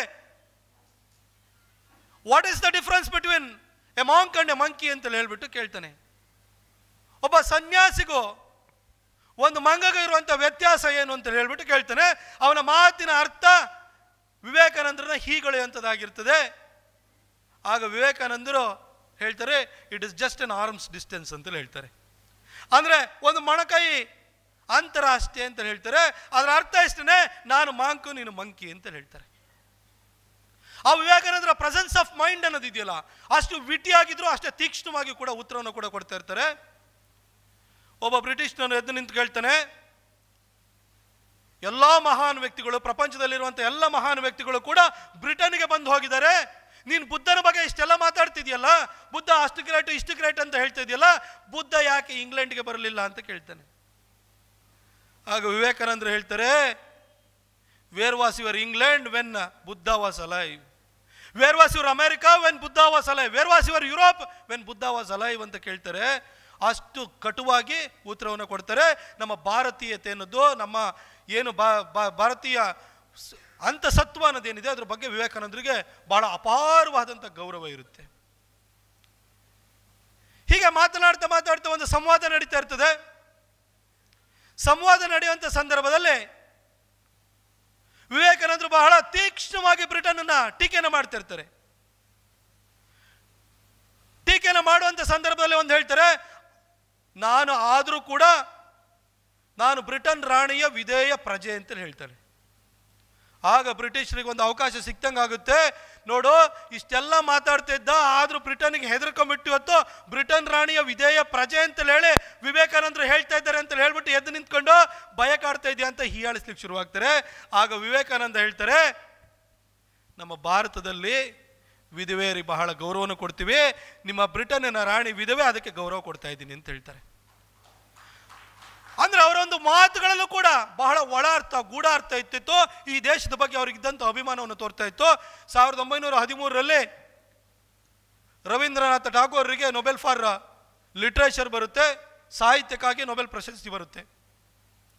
1915ರಲ್ಲಿ ರೋಮಾ ರೋಲಾ ಅಂತ ಹೇಳಿ ಒಬ್ಬ ಫ್ರೆಂಚ್ ರೈಟರ್ಗೂ ಕೂಡ ಬರುತ್ತೆ. ಒಂದ್ಸಾರಿ ಈ ರೋಮಾ ರೋಲಾ ಮತ್ತು ರವೀಂದ್ರನಾಥ ಠಾಗೋರರು ಒಟ್ಟಿಗೆ ಸಿಗ್ತಾರೆ. ಒಟ್ಟಿಗೆ ಸಿಕ್ಕಿದಾಗ ರೋಮಾ ರೋಲಾ ಕೇಳ್ತಾರೆ, ನನಗೆ ಭಾರತೀಯ ಸಂಸ್ಕೃತಿ ಬಗ್ಗೆ, ಭಾರತದ ಬಗ್ಗೆ ತಿಳ್ಕೊಳ್ಬೇಕು ಅಂತ ನನಗೆ ಆಸಕ್ತಿ ಆಗಿದೆ, ಇದ್ರ ಬಗ್ಗೆ ಭಾರತದ ಬಗ್ಗೆ ತಿಳ್ಕೊಳ್ಳೋಂಥ ಯಾವ್ದಾದ್ರು ಒಂದು ಪುಸ್ತಕವನ್ನ ಸಜೆಸ್ಟ್ ಮಾಡು ಅಂತ ಹೇಳಿ ರವೀಂದ್ರನಾಥ ಠಾಗೋರ್ ಅವ್ರನ್ನ ಕೇಳ್ತಾರೆ. ಆಗ ಕೇಳಿದಾಗ ರವೀಂದ್ರನಾಥ್ ಠಾಗೋರ್ ಹೇಳ್ತಾರೆ, if you want to know about India, study Vivekananda, in him everything is positive, nothing negative ಅಂತ ಹೇಳ್ತಾರೆ. ಈ ಭಾರತದ ಬಗ್ಗೆ ತಿಳ್ಕೊಳ್ಬೇಕು ಅಂತಂದ್ರೆ ವಿವೇಕಾನಂದರನ್ನ ಸ್ಟಡಿ ಮಾಡು ಅಂತ ಹೇಳ್ತಾರೆ. ಅಂದರೆ ವಿವೇಕಾನಂದರು ಅಂತ ಹೇಳಿದ್ರೆ ಈ ಭಾರತೀಯತೆಯನ್ನು ಜಾಗತಿಕ ಮಟ್ಟದಲ್ಲೇ ಅವರದೇ ಆದಂಥ ಇಂಗ್ಲೀಷ್ ಭಾಷೆಯಲ್ಲಿ ಅದರ ಶ್ರೇಷ್ಠತೆಯನ್ನು ಎತ್ತಿ ತೋರಿದಂಥ, ಎತ್ತಿ ಹಿಡಿದಂತಹ, ಮನವರಿಕೆ ಮಾಡಿಕೊಟ್ಟಂಥ ವ್ಯಕ್ತಿ. ಕೊನೆಗೆ ರೋಮಾ ರೋಲಾ ಎಷ್ಟು ಪ್ರಭಾವಿತರಾಗ್ತಾರೆ ಅಂತಂದರೆ ವಿವೇಕಾನಂದರ ಬಗ್ಗೆ ಓದ್ಕೊಂಡು ಅವರೇ ಒಂದು ಪುಸ್ತಕವನ್ನು ಬರೀತಾರೆ, Swami Vivekananda the universal gospel ಅಂತೇಳಿ ಹೇಳಿಬಿಟ್ಟು ಒಂದು ಪುಸ್ತಕವನ್ನೇ ಬರೀತಾರೆ. ನಿಮಗೆಲ್ಲ ವಿವೇಕಾನಂದರು ವಿಶ್ವಧರ್ಮ ಸಮ್ಮೇಳನದಲ್ಲಿ ಮಾತಾಡಿದ್ದು, ಆನಂತರ ಯಾವ ರೀತಿ ಪರಿಣಾಮ ಆಯಿತು ಅನ್ನೋದು ನಿಮಗೆಲ್ಲ ಗೊತ್ತೇ ಇದೆ. ವಿವೇಕಾನಂದರ ಭಾಷಣವನ್ನು ಕೊಟ್ಟ ಮರುದಿನ ವಾಷಿಂಗ್ಟನ್ ಪೋಸ್ಟ್ನಲ್ಲಿ ಬರೀತಾರೆ, ಈ ಭಾರತಕ್ಕೆ ಚರ್ಚ್ ಅನ್ನೋದು ತನ್ನ ಪ್ರಚಾರಕರನ್ನು ಕಳಿಸ್ತಾ ಇದೆಯಲ್ಲ, ಕನ್ವರ್ಷನ್ ಮಾಡ್ಲಿಕ್ಕೆ ಕಳಿಸ್ತಾ ಇದಾರಲ್ಲ, church should be ashamed about itself for sending its preachers to India ಅಂತ ಹೇಳ್ತಾರೆ. ಯಾಕೆಂತಂದ್ರೆ ಅದರ ನಂತರ ಇನ್ನೊಂದು ಹೆಡ್ಲೈನ್ ಕೂಡ ಬರುತ್ತೆ, ಇನ್ನೊಂದು ನ್ಯೂಸ್ ಸ್ಟೋರಿ ಬರುತ್ತೆ, Columbus discovered the soil of America but Vivekananda discovered the soul of America ಅಂತ ಹೇಳಿ ಬರೀತಾರೆ. ಅಂತ ಒಂದು ಪ್ರಭಾವವನ್ನು ಬೀರಿದಂಥ ವ್ಯಕ್ತಿ ಸ್ವಾಮಿ ವಿವೇಕಾನಂದರು. ನಾನು ನಿಮಗೆ ವಿವೇಕಾನಂದರ ಬಗ್ಗೆ ಒಂದು ಸಣ್ಣ ಒಂದು ಮಾತನಾಡ್ತಾ, ಇವತ್ತು ಯಾಕೆ ನಾವು ಮೋದಿಫೈಯಿಂಗ್ ಕರ್ನಾಟಕ ಅಂತೇಳಿ ಹೇಳಿಬಿಟ್ಟು ನಾವು ಈ ಒಂದು ಅಭಿಯಾನವನ್ನು ಆರಂಭ ಮಾಡಿದ್ದೀವಿ ಅನ್ನೋದ್ರ ಬಗ್ಗೆಯೂ ಕೂಡ ಸಂಕ್ಷಿಪ್ತವಾಗಿ ಒಂದೆರಡು ಮಾತುಗಳನ್ನ ಹೇಳಲಿಕ್ಕೆ ಬಯಸ್ತೇನೆ. ನಿಮಗೆಲ್ಲ ವಿವೇಕಾನಂದರ ಜೀವನದಲ್ಲಿ ಸಣ್ಣ ಸಣ್ಣ ಘಟನೆಗಳನ್ನು, ದೃಷ್ಟಾಂತಗಳನ್ನು, ನಿದರ್ಶನಗಳನ್ನೆಲ್ಲ ಓದಿರ್ತೀರಿ. ಅವಳು ಲೇಡಿ ಮೆಕ್ಡೊನಾಲ್ಡ್ ಅಂತ ಒಬ್ಬ ಆಕೆ ಇರ್ತಾಳೆ. ಆಕೆ ಒಂದ್ಸಾರಿ ಹೇಳ್ತಾಳೆ, ನನ್ನ ಜೀವನದಲ್ಲಿ ಇಬ್ಬರಿಂದ ನಾನು ಬಹಳ ಪ್ರಭಾವಿತಳಾಗಿದ್ದೇನೆ. ಒಂದು ಕಿಂಗ್ ಕೈಸರು, ಮತ್ತೊಂದು ಸ್ವಾಮಿ ವಿವೇಕಾನಂದ ಅಂತ ಹೇಳ್ತಾಳೆ. ಹಾಗೆ ಮುಂದುವರೆದು ಹೇಳ್ತಾಳೆ, ಕಿಂಗ್ ಕೈಸರ್ ಬಗ್ಗೆ ಹೇಳ್ತಾಳೆ, before any worldly greatness like king Kaiser you feel very small ಅಂತ ಹೇಳ್ತಾಳೆ. ಅಂದರೆ ಕೈಸರ್ನಂತ ಮಹಾನ್ ದೊರೆ ಎದುರುಗಡೆ ನೀನು ಬಹಳ ಕುಬ್ಜಾನ ಭಾವನೆ ಬರುತ್ತೆ, but before a spiritual greatness like Swami Vivekananda you feel very strong ಅಂತ ಹೇಳ್ತಾಳೆ. ವಿವೇಕಾನಂದರಂತ ಒಂದು ಆಧ್ಯಾತ್ಮಿಕ ಚೈತನ್ಯದ ಎದುರು ನೀನು ಕೂಡ ನಿನ್ನೊಳಗಡೆ ಏನೋ ಒಂದು ಶಕ್ತಿ ಇದೆ, ಒಂದು ಅಂತಃಶಕ್ತಿ ಇದೆ ಅಂತ ಹೇಳಿ ನಿನ್ನಲ್ಲೂ ಕೂಡ ಒಂದು ಧೈರ್ಯದ ಭಾವನೆ ಬರುತ್ತೆ ಅಂತ ಹೇಳ್ತಾರೆ. ಅಂತ ಒಂದು ಪರಿಣಾಮವನ್ನು ಬೀರಿದಂಥ ವ್ಯಕ್ತಿ ಸ್ವಾಮಿ ವಿವೇಕಾನಂದ. ಸ್ವಾಮಿ ವಿವೇಕಾನಂದರು 120 ವರ್ಷಗಳ ಹಿಂದೆನೇ ಹೇಳಿದ್ರು, ಒಂದು ದಿನ ಭಾರತ ವಿಶ್ವಗುರು ಆಗುತ್ತೆ ಅಂತ ಹೇಳಿ. ನರೇಂದ್ರನಾಥ ದತ್ತ 115, 120 ವರ್ಷಗಳ ಹಿಂದೆ ಒಂದು ದಿನ ಭಾರತ ವಿಶ್ವಗುರುವಾಗಿ ಹೊರಹೊಮ್ಮುತ್ತೆ ಅಂತ ಹೇಳಿದ್ರು. ಆ ಒಂದು ಹೊರಹೊಮ್ಮುತ್ತೆ ಅಂತ ಹೇಳಿದ್ರೆ ಅವ್ರ ಮಾತು, ಆ ಮಾತನ್ನು ಸಾಕಾರಗೊಳಿಸಲಿಕ್ಕೆ, ನರೇಂದ್ರನಾಥ ದತ್ತನ ಮಾತನ್ನು ಸಾಕಾರಗೊಳಿಸಲಿಕ್ಕೆ ಇವತ್ತು ನರೇಂದ್ರ ದಾಮೋದರ ದಾಸ ಬಂದಿದ್ದಾರೆ. ಅದಕ್ಕೋಸ್ಕರ ಇವತ್ತು ನಮ್ಮ ಕರ್ನಾಟಕದಲ್ಲೂ ಕೂಡ ನಾವು ಮೋದಿಫೈಯಿಂಗ್ ಕರ್ನಾಟಕ, ಇದು ಮಾಡಿಫೈಯಿಂಗ್ ಆಗುತ್ತೆ, ಮೋದಿಫೈಯಿಂಗ್ ಆಗುತ್ತೆ. ಇದನ್ನು ಯಾಕೆ ಮಾಡಲಿಕ್ಕೆ ಹೊರಟಿದ್ದೀವಿ ಅಂತ ಹೇಳಿದರೆ, ಕಳೆದ 3.25 ವರ್ಷ ಆಯಿತು. 3.25 ವರ್ಷದಲ್ಲೇ ಪ್ರತಿದಿನವೂ ಕೂಡ ನೀವು ಪತ್ರಿಕೆಯನ್ನು ಓದ್ತೀರಿ. ಪ್ರಪಂಚದಲ್ಲಿ ಅತ್ಯಂತ ಪ್ರಭಾವಿ ವ್ಯಕ್ತಿಗಳು, ಬಲಿಷ್ಠ ವ್ಯಕ್ತಿಗಳ ಪಟ್ಟಿನಲ್ಲಿ ಭಾರತ ಅಮೆರಿಕದ ಅಧ್ಯಕ್ಷ ಇರ್ಬೋದು, ರಷ್ಯಾ ಅಧ್ಯಕ್ಷ ಇರ್ಬೋದು, ಚೈನಾದ ಅಧ್ಯಕ್ಷಗಿಂತಲೂ ಮೇಲೆ ಹೋಗಿ 3ನೇ ಸ್ಥಾನದಲ್ಲಿದ್ದಾರೆ ಅಂತ ನಾನು ಓದ್ತೀವಿ. ನಮ್ಮ ತಜಿಂದರ್ ಬಗ್ಗೆ ಹೇಳ್ತಾ ಇದ್ರು, ವರ್ಲ್ಡ್ ಬ್ಯಾಂಕ್ ಚೇರ್ಮನ್ ಏನು ಹೇಳ್ತಾರೆ ಅಂತ ನೀವು ನೋಡಿದಿರಿ. IMF, ADM, Asian development bank, ADB ಬ್ಯಾಂಕ್ನವರು ಏನಂತ ಹೇಳ್ತಾ ಇದ್ದಾರೆ ಭಾರತದ ಅರ್ಥವ್ಯವಸ್ಥೆ ಬಗ್ಗೆ ಅಂತ ನೀವು ಗೊತ್ತಿದೆ. ಅವರೇ ಹೇಳಿದ್ರು ಅಂಡರ್ ಅಚೀವರ್ ಅಂತೇಳಿ ಟೈಮ್ ಮ್ಯಾಗ್ಝಿನಲ್ಲಿ ಬಂದಿದ್ದು. ಇವತ್ತು ಎಂಥ ಒಂದು ಕಾನ್ಫಿಡೆಂಟ್ ಇಂಡಿಯಾ ಇವತ್ತು ಎಮರ್ಜ್ ಆಗಿದೆ ಅನ್ನೋದ್ರ ಬಗ್ಗೆನೂ ಕೂಡ ಇವತ್ತು ಟೈಮ್ ಮ್ಯಾಗ್ಝಿನ್ ಬರೀತಾ ಇದೆ. ಯೋಚನೆಯನ್ನು ಮಾಡಿ, ಒಂದು ಕಾಲದಲ್ಲಿ ಅಟಲ್ ಬಿಹಾರಿ ವಾಜಪೇಯಿ ಅವರು ಈ ದೇಶದ ಪ್ರಧಾನಿ ಆಗಿರುವಂಥ ಸಂದರ್ಭದಲ್ಲಿ ಭಾರತೀಯ ಜನತಾ ಪಕ್ಷದ ಒಬ್ಬೊಬ್ಬ ಕಾರ್ಯಕರ್ತನು ಕೂಡ ರಸ್ತೆನಲ್ಲಿ ಹೋಗ್ತಾ ಇರಬೇಕಾದ್ರೆ ಈ ದೇಶಕ್ಕೆ ಅಟಲ್ ಬಿಹಾರಿ ವಾಜಪೇಯಿ ಅಂತಹ ಒಬ್ಬ ಅಜಾತ ಶತ್ರುವನ್ನು, ಮುತ್ಸದ್ದಿಯನ್ನು ನಾವು ಪ್ರಧಾನಿಯಾಗಿ ಕೊಟ್ಟಿದ್ದೀವಿ ಅಂತೇಳಿ ಹೇಳಿ ಎದೆ ಉಬ್ಬಿಸ್ಕೊಂಡು ಹೆಮ್ಮೆ ಪಡ್ತಾ ಇದ್ರು. ಇವತ್ತು ಮೋದಿ ಅಂತಹ ಒಬ್ಬ ಮಹಾನ್ ವ್ಯಕ್ತಿಯನ್ನು ಇವತ್ತು ಈ ದೇಶಕ್ಕೆ ಕೊಟ್ಟಿದ್ದೀವಿ ಅಂತ ಭಾರತೀಯ ಜನತಾ ಪಕ್ಷದ ನಾವೆಲ್ಲ ಕಾರ್ಯಕರ್ತರು ಕೂಡ ಹೆಮ್ಮೆಯಿಂದ ಹೇಳ್ತಾ ಇದ್ದೀವಿ. ಯಾಕೆ ಅಂತಂದರೆ ಕಳೆದ 3.25 ವರ್ಷದಲ್ಲಿ ಅವ್ರು ಮಾಡಿರುವಂಥ, ತೆಗೆದುಕೊಂಡಿರುವಂಥ ಒಂದೊಂದು ಕ್ರಮಗಳನ್ನು ನೀವು ನೋಡಿ. ಒಂದು ಕಡೆ ನಮ್ಮ ಕರ್ನಾಟಕದಲ್ಲಿ ಮುಖ್ಯಮಂತ್ರಿ ಸಿದ್ದರಾಮಯ್ಯನವರು ಇದ್ದಾರೆ. ನೀವೆಲ್ಲರೂ ಕೂಡ ಮುಂದಿನ ಚುನಾವಣೆಯಲ್ಲಿ ಏನು ಪರಿಣಾಮ ಆಗುತ್ತೆ ಅಂತೇಳಿ ಹೇಳಿ ಯಾರು ಆಶ್ಚರ್ಯ ಪಡ್ಲಿಕ್ಕೆ ಹೋಗ್ಬೇಡಿ, ಅಥವಾ ಏನಾಗ್ಬೋದು ಅಂತ ಆತಂಕನ ಪಡ್ಕೊಳಕ್ಕೆ ಹೋಗ್ಬೇಡಿ. ಇದೇ ಸಿದ್ದರಾಮಯ್ಯನವರು ಮೈಸೂರು ಹಳೆ ಮೈಸೂರು ಭಾಗದಲ್ಲೇ ರಾಮನಗರ, ಮಂಡ್ಯ, ಮೈಸೂರು, ಚಾಮರಾಜನಗರ, ಹಾಸನ 5 ಜಿಲ್ಲೆಗಳಿದೆ, 5 MP ಸೀಟ್ಗಳಿದೆ, 33 MLA ಸೀಟ್ಗಳಿದೆ. 2014ರಲ್ಲಿ ಲೋಕಸಭಾ ಚುನಾವಣೆ ಬಂದಾಗ BJPಯ ಜನಪ್ರತಿನಿಧಿಗಳೇ ಇರಲಿಲ್ಲ ಅಲ್ಲಿ. ಹೇಳಿ ಕೇಳಿ ಮುಖ್ಯಮಂತ್ರಿಗಳ ಕ್ಷೇತ್ರ ಮೈಸೂರು. ಅಧಿಕಾರಕ್ಕೆ ಬಂದು 1 ವರ್ಷ ಆಗಿತ್ತು ಸಿದ್ದರಾಮಯ್ಯನವರು. ಜನರ ಭರವಸೆಗಳಿಗೆ ಯಾವತ್ತೂ ಕೂಡ ಇನ್ನು ಧಕ್ಕೆನೂ ಆಗಿರಲಿಲ್ಲ. ಅಂಥ ಸಂದರ್ಭದಲ್ಲೂ ಕೂಡ ಈ ದೇಶಕ್ಕೆ ನರೇಂದ್ರ ಮೋದಿ ಪ್ರಧಾನಿ ಆಗಬೇಕು ಅಂತ ಹೇಳಿ ಅಂತಹ ದುರ್ಬಲವಾಗಿರುವಂತಹ ಜಾಗದಲ್ಲೂ ಕೂಡ ನನ್ನನ್ನು ಗೆಲ್ಲಿಸಿ ಕಳಿಸಿಕೊಟ್ರು. ನಮ್ಮ ವಿಶ್ವಾಸ ಇರುವಂಥದ್ದು. ನೋಡಿದ್ರಲ್ಲ, ಪ್ರತಾಪ್ ಸಿಂಹ ಅವರು ಎಷ್ಟೆಲ್ಲ ಕನಸುಗಳನ್ನು ಬಿತ್ತಿದ್ದಾರೆ, ಹೇಗೆಲ್ಲ ಮಾತನಾಡಿದ್ರು ಅಂತ. ಇನ್ನಷ್ಟು ಇಂಟ್ರೆಸ್ಟಿಂಗ್ ವಿಚಾರಗಳು ಅವರ ಮಾತುಗಳಲ್ಲಿತ್ತು. ಆ ವಿಚಾರಗಳನ್ನು ಕೂಡ ತಿಳಿಸ್ತೇವೆ. ಅದಕ್ಕೂ ಮುನ್ನೊಂದು ಪುಟ್ಟ ವಿರಾಮ.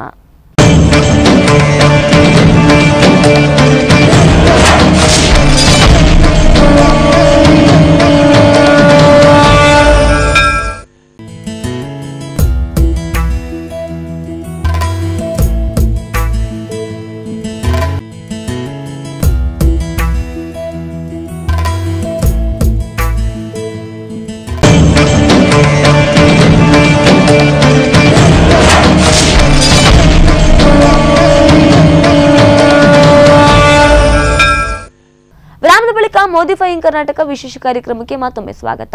ಬಹುಶಃ ಪ್ರತಾಪ್ ಸಿಂಹ ಅವರು ಮಾತನಾಡ್ತಕ್ಕಂತಹ ರೀತಿಯೇ ಅಲ್ಲಿದ್ದಂತಹ ಜನರನ್ನ ಬೆರಗಾಕಿಸಿತ್ತು. ಈ ನಿಟ್ಟಿನಲ್ಲಿ ಕರ್ನಾಟಕವನ್ನ ಹೊಸದಾಗಿ ಮಾಡಿಫೈಡ್ ಮಾಡುವಂತಹ ಒಂದಷ್ಟು ಕನಸುಗಳು ಅಲ್ಲಿ ಮತ್ತೆ ಚಿಗುರೊಡ್ಡಿತ್ತು. ಹಾಗಾದ್ರೆ ಪ್ರತಾಪ್ ಸಿಂಹ ಅವರು ಇನ್ನೇನೆಲ್ಲ ಮಾತನಾಡಿದ್ರು ನೋಡೋಣ ಬನ್ನಿ. ಮೈಸೂರಿನ ಕೊಡಗಿನ ಜನ ಬಹಳ ಸ್ಪಷ್ಟವಾದ ಸಂದೇಶವನ್ನು ಕೊಟ್ಟರು. ನಮ್ಮ ವಿಶ್ವಾಸ ಇರುವಂಥದ್ದು ಸಿದ್ದರಾಮಯ್ಯನವ್ರ ಮೇಲಲ್ಲ, ನರೇಂದ್ರ ಮೋದಿ ಮೇಲೆ ಅಂತ ಹೇಳಿ 3.25 ವರ್ಷದ ಹಿಂದೆ ಕೂಡ ಒಂದು ಬಹಳ ಸ್ಪಷ್ಟ ಸಂದೇಶವನ್ನು ಕೊಟ್ಟಿದ್ರು. ಏಪ್ರಿಲ್ ಮೇನಲ್ಲೂ ಕೂಡ ಅದೇ ಸಂದೇಶ ಅನ್ನೋದು ಮತ್ತೆ ಪುನರಾವರ್ತನೆ ಆಗುತ್ತೆ. ಭಾರತೀಯ ಜನತಾ ಪಕ್ಷದ ಸರ್ಕಾರ ಬರುತ್ತೆ, ಅದ್ರ ಬಗ್ಗೆ ಆಶ್ಚರ್ಯ ಇಲ್ಲ.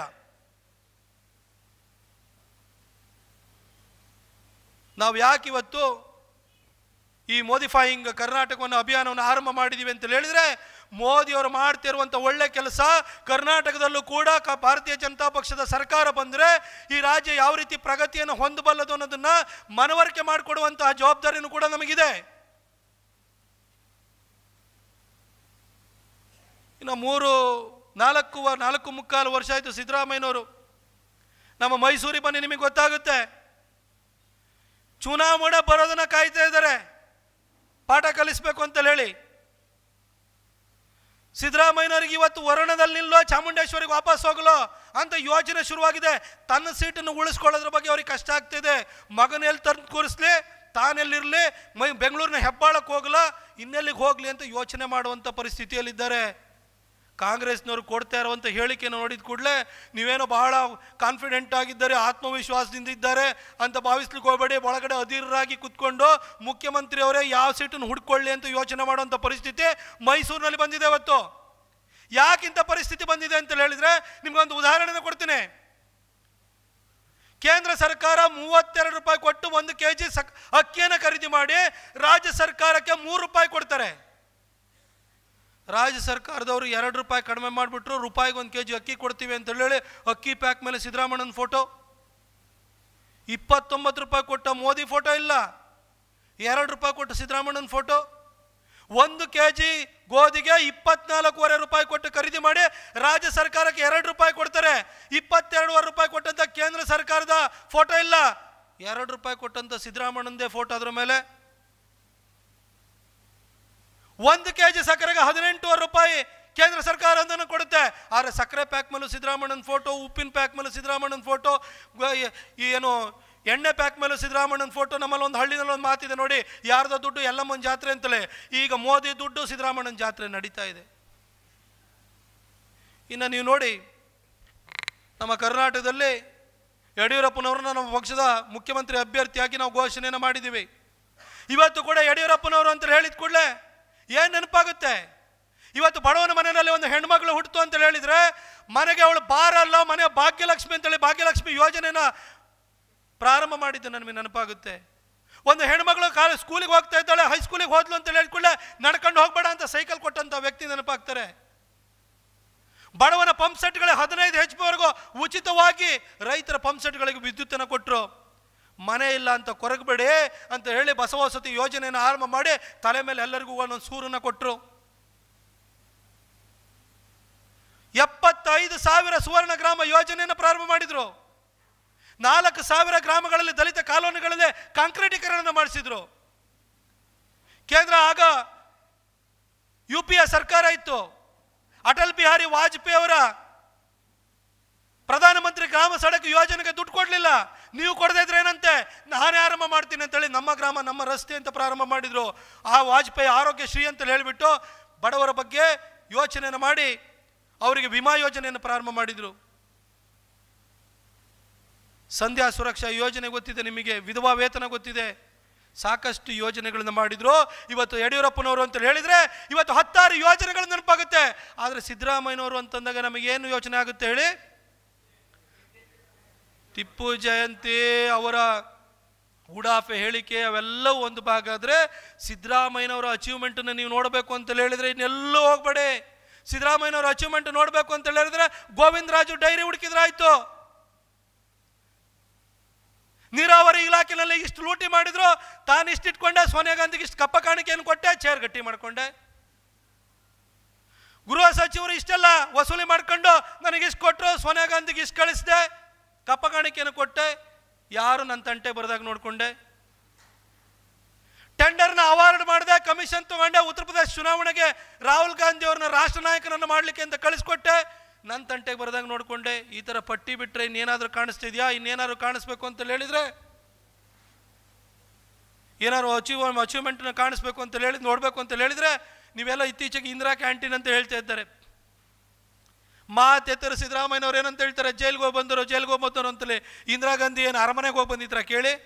ತನ್ನ ಸೀಟನ್ನು ಕಳ್ಕೊಂಬಿಟ್ಟು ಚುನಾವಣಾ ಅಕ್ರಮನ ಮಾಡಿಬಿಟ್ಟು ಅಲಹಾಬಾದ್ ಹೈಕೋರ್ಟ್ನಿಂದ ಸದಸ್ಯತ್ವವನ್ನು ಕಿತ್ಕೊಂಡಾದ ನಂತರ ಏನು ಅರಮನೆಗೆ ಹೋಗಿ ಬಂದಿದ್ರಂತ ಅವರು? ಎಂಥ ಮಾತುಗಳು, ಇಂಥ ಆತ್ಮದ್ರೋಹದ ಮಾತುಗಳನ್ನು ಆಡೋದನ್ನು ನೀವು ಕರ್ನಾಟಕದಾದ್ಯಂತ ನೋಡ್ತಾ ಇದ್ದೀರಿ. ಅಷ್ಟು ಮಾತ್ರ ಅಲ್ಲ, ಇವತ್ತು 2015 ಇದೇ KFD PFI ವಿರುದ್ಧ ಇದ್ದಂಥ 175 ಕ್ರಿಮಿನಲ್ ಪ್ರಕರಣಗಳು, 1600 ಅವರ ಕಾರ್ಯಕರ್ತರ ವಿರುದ್ಧ ದಾಖಲಾಗಿದ್ದಂತಹ ಪ್ರಕರಣಗಳನ್ನು ವಾಪಸ್ ತೆಗೆದುಕೊಂಡಾದ ನಂತರ ಅದು ವಿಶ್ವನಾಥ್ ಶಿವಮೊಗ್ಗದಲ್ಲಿರ್ಬೋದು, ಮೈಸೂರಿನಲ್ಲಿ ರಾಜ್ ಇರ್ಬೋದು, ಪ್ರಿಯಾಪಟ್ಟಣದಲ್ಲಿ ಪ್ರವೀಣ್ ಪೂಜಾರಿ ಇರ್ಬೋದು, ಕುಶಾಲನಗರದಲ್ಲಿ ಪ್ರವೀಣ್ ಪೂಜಾರಿ ಇರ್ಬೋದು, ಕೊಡಗಿನಲ್ಲಿ ಕುಟ್ಟಪ್ಪ ಇರ್ಬೋದು, ಬೆಂಗಳೂರಿನಲ್ಲಿ ರುದ್ರೇಶ್ ಇರ್ಬೋದು, ಮೂಡುಬಿದಿರೆಯಲ್ಲಿ ಪ್ರಶಾಂತ್ ಪೂಜಾರಿ ಇರ್ಬೋದು, ಬಂಟ್ವಾಳದಲ್ಲಿ ಶರತ್ ಮಡಿವಾಳ ಇರ್ಬೋದು, ಈಗ ಮೊನ್ನೆ ಸುರತ್ಕಲ್ನಲ್ಲಿ ದೀಪಕ್ ರಾವ್ ಇರ್ಬೋದು. ಈ ರೀತಿ ಸರಣಿ ಹತ್ಯೆಗಳು ನಡೆದು ಇದೇ ಅವರ ಕೊಡುಗೆನಾ? ಪಾಪ ನಮ್ಮ ಸಿದ್ದರಾಮಯ್ಯನವ್ರು ಮರ್ತಿದ್ದಾರೆ.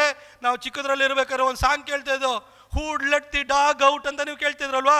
ಹೂ ಸ್ಟೋಲ್ ದಿ ಹೂ ಬ್ಲೋ ಅಂತ ಕೇಳಿದ್ರೆ ಯಾರ ಹೆಸರು ಬರುತ್ತೆ? ಹೂ ಬ್ಲೋ ವಾಚನ್ ಕದ್ದವ್ರು ಯಾರು ಅಂತ ಯಾರು ನೆನಪು ಬರುತ್ತೆ? ಎಲ್ಲ ಮರ್ತು ಬಿಟ್ಟಿದ್ದಾರೆ ಜನ ಅಂತ ಭಾವಿಸಿದ್ದಾರೆ ಅವರು. ಜನ ಯಾವುದನ್ನು ಮರ್ತಿಲ್ಲ. ಸಿದ್ದರಾಮಯ್ಯನವರೇ, ನಿಮ್ಮ ಬದಲಾವಣೆ ಮಾಡೋಂಥ ಕಾಲ ಬಹಳ ಸನ್ನಿಹಿತವಾಗಿದೆ. ನಾನೆಲ್ಲರೂ ಕೂಡ ಇಲ್ಲಿ ಹಿರಿಯರೆಲ್ಲ ಸೇರಿದ್ದೀರಿ. ನಾನು ನಿಮ್ಮನ್ನಿಷ್ಟೇ ಮನವಿ ಮಾಡ್ಕೊಳ್ಳಿಕ್ಕೆ ಬಂದಿರುವಂಥದ್ದು, ಇವತ್ತು ಭಾರತ ಮತ್ತೆ ಜಾಗತಿಕ ಮಟ್ಟದಲ್ಲಿ ಒಳ್ಳೆಯ ಸುದ್ದಿ ಆಗ್ತಾ ಇದೆ. ನಮ್ಮ ಅರ್ಥವ್ಯವಸ್ಥೆ ಬೇರೆ ಎಲ್ಲ ದೇಶಗಳಿಂದ ಹೆಚ್ಚು ವೇಗದಲ್ಲಿ ಅಭಿವೃದ್ಧಿಯನ್ನು ಹೊಂದ್ತಾ ಇದೆ. 2018-19 ಇಷ್ಟು ವೇಗದಲ್ಲಿ ಅಭಿವೃದ್ಧಿಯನ್ನು ಹೊಂದುತ್ತೆ ಅಂತ ಹೇಳಿ ಎಲ್ಲರೂ ಕೂಡ ನಮ್ಮ ಬಗ್ಗೆ ಒಳ್ಳೆಯ ಪ್ರಾಜೆಕ್ಷನ್ ಮಾಡ್ತಾ ಇದ್ದಾರೆ. ಸರ್ಜಿಕಲ್ ಸ್ಟ್ರೈಕ್ ಆಗಿದ್ದನ್ನು ನೀವು ನೋಡಿದಿರಿ. ಇವತ್ತು ಬುಲೆಟ್ ಪ್ರೂಫ್ ಜಾಕೆಟ್ ಅನ್ನು ಕೊಡಲಿಕ್ಕೆ ನಮ್ಮ ಸೈನಿಕರಿಗೆ ಮೋದಿ ಬರಬೇಕಾಗಿ ಬಂತು. ಇವತ್ತು ಅಮೆರಿಕದ ಅಧ್ಯಕ್ಷರನ್ನು ಕೂಡ ಅಬ್ ಕಿ ಬಾರ್ ಟ್ರಂಪ್ ಸರ್ಕಾರ ಅಂತ ಹೇಳಿ ಅಬ್ ಕಿ ಬಾರ್ ಮೋದಿ ಸರ್ಕಾರ ಅದನ್ನು ಕಾಪಿ ಮಾಡಕ್ಕೆ ಹೋದ್ರು. ಮೋದಿಯವರು ಇಂಡಿಯಾ ಫಸ್ಟ್ ಅಂತಿದ್ರು, ಅದನ್ನು ಇವತ್ತು ಟ್ರಂಪ್ ಕೂಡ ಕಾಪಿ ಮಾಡಿಬಿಟ್ಟು ಅಮೆರಿಕ ಫಸ್ಟ್ ಅಂತ ಮಾತಾಡ್ತಿದ್ದಾರೆ. ನಮ್ಮ ದೇಶದ ಒಬ್ಬ ನಾಯಕನನ್ನು ಇವತ್ತು ಜಗತ್ತಿನ ಹಿರಿಯಣ್ಣ ಅನ್ಸ್ಕೊಂಡಿರುವಂಥ ಅಮೆರಿಕದ ಅಧ್ಯಕ್ಷರು ಫಾಲೋ ಮಾಡ್ತಾ ಇದ್ದಾರೆ ಅಂತ ಹೇಳಿದರೆ ನೀವು ಯೋಚನೆ ಮಾಡಿ. ಜಾಗತಿಕ ಮಟ್ಟದಲ್ಲಿ ಅಜೆಂಡಾ ಸೆಟ್ ಮಾಡೋದಿರ್ಬೋದು, ನೆರೆಟಿವ್ ಸೆಟ್ ಮಾಡೋವಂಥದ್ದು ಇರ್ಬೋದು, ಮೇಲ್ಪಂಕ್ತಿನ ಹಾಕ್ಕೊಡೋವಂಥದ್ದು ಇರ್ಬೋದು, ಎಲ್ಲ ಕೆಲಸನೂ ಕೂಡ ಇವತ್ತು ನಮ್ಮ ನರೇಂದ್ರ ಮೋದಿಯವರು ಮಾಡ್ತಾ ಇದ್ದಾರೆ. ನರೇಂದ್ರ ಮೋದಿಯವರು 2019 ಮತ್ತೆ ಈ ದೇಶದ ಪ್ರಧಾನಿಯಾಗಿ ಅಭೂತಪೂರ್ವ ಜಯದೊಂದಿಗೆ ಅಧಿಕಾರ ವಹಿಸ್ಕೊಳ್ಬೇಕು. ಹಾಗೆ ವಹಿಸ್ಕೊಳ್ಳೋಕ್ಕೆ ಪೂರ್ವಭಾವಿಯಾಗಿ ಮತ್ತೊಂದು ಸಾರಿ ನಾವು ನಿಮ್ಮ ಹತ್ರ ಜನಾದೇಶವನ್ನು ಕೇಳ್ತಿದ್ದೀವಿ. ಅದು ಮುಂಬರುವ ವಿಧಾನಸಭಾ ಚುನಾವಣೆ. ನಮ್ಮ ಕರ್ನಾಟಕದಲ್ಲೂ ಕೂಡ ಭಾರತೀಯ ಜನತಾ ಪಕ್ಷದ ಸರ್ಕಾರವನ್ನು ತರೋ ಮುಖಾಂತರ 2019 ಕೂಡ ನಮ್ಮ ಕರ್ನಾಟಕದ ಜನತೆ ಮೋದಿಯವರಿಗೆ ಆಶೀರ್ವಾದ ಮಾಡ್ತಾರೆ ಅನ್ನೋದನ್ನ ಒಂದು ಸಂದೇಶವನ್ನು ನಾವೆಲ್ಲ ಕೊಡಬೇಕಾಗುತ್ತೆ. ಬಂಧುಗಳೇ, 1996ರಿಂದ ಸತತವಾಗಿ ಲೋಕಸಭಾ ಚುನಾವಣೆಯಲ್ಲಿ ಕರ್ನಾಟಕದ ಜನ ಭಾರತೀಯ ಜನತಾ ಪಕ್ಷಕ್ಕೆ ಅತಿ ಹೆಚ್ಚು ಸ್ಥಾನಗಳನ್ನು ಕೊಡ್ತಾ ಇದ್ದಾರೆ. ವಿಧಾನಸಭಾ ಚುನಾವಣೆಯಲ್ಲೂ ಕೂಡ ಈ ಸಾರಿ ನಮಗೆ ಗೆಲುವನ್ನು ತಂದುಕೊಡೋ ಮುಖಾಂತರ ಮೋದಿಯವರ ಕನಸು ಏನಿದೆ, 2022ಕ್ಕೆ ಭಾರತಕ್ಕೆ ಸ್ವಾತಂತ್ರ್ಯ ಬಂದು 75 ವರ್ಷ ಆಗುತ್ತೆ. ಆ 75 ವರ್ಷ ಆದಂಥ ಸಂದರ್ಭದಲ್ಲಿ ಪ್ರತಿ ಭಾರತೀಯನ ತಲೆ ಮೇಲೂ ಕೂಡ ಒಂದು ಸೂರು ಇರಬೇಕು, ಮನೆ ಕಟ್ಟಿಸ್ಕೊಡ್ತೀನಿ ಅಂತೇಳಿ ಹೌಸಿಂಗ್ ಫಾರ್ ಆಲ್ ಯೋಜನೆಯನ್ನು ಪ್ರಾರಂಭ ಮಾಡಿದರೆ, ಕರ್ನಾಟಕದಲ್ಲೂ ಕೂಡ ಪ್ರತಿಯೊಬ್ಬರ ತಲೆ ಮೇಲೆ ಸೂರು ಬರಬೇಕು ಅಂತ ಹೇಳಿದರೆ ಭಾರತೀಯ ಜನತಾ ಪಕ್ಷದ ಸರ್ಕಾರ ಬರಬೇಕು. ಆಗ ಮಾತ್ರ ಮೋದಿಯವರ ಕನಸು ಸಾಕಾರ ಆಗುತ್ತೆ. 2018 ಡಿಸೆಂಬರ್ 31 ಈ ದೇಶದಲ್ಲಿ ಇವತ್ತು ಕೂಡ 5 ಕೋಟಿ ಮನೆಗಳಿಗೆ ವಿದ್ಯುತ್ ಬಂದಿಲ್ಲ. 18,000 ಗ್ರಾಮಗಳಿಗೆ ವಿದ್ಯುತ್ ಕೊಟ್ಟಾಯಿತು. ಆದರೆ 5 ಕೋಟಿ ಮನೆಗಳಿಗೂ ಕೂಡ ವಿದ್ಯುತ್ತನ್ನು ಕೊಡ್ತೀವಿ ಅಂತ ಹೇಳಿ ಮೋದಿಯವರು ಸೌಭಾಗ್ಯ ಅಂತ ಯೋಜನೆಯನ್ನು ಪ್ರಾರಂಭ ಮಾಡಿದ್ದಾರೆ. ಆ ಯೋಜನೆ ಅನುಷ್ಠಾನ ಆಗಬೇಕು ಅಂತಂದ್ರೂ ಕೂಡ ಕರ್ನಾಟಕದಲ್ಲಿ ನಮ್ಮದೇ ಆದ ಸರ್ಕಾರ ಬರಬೇಕು.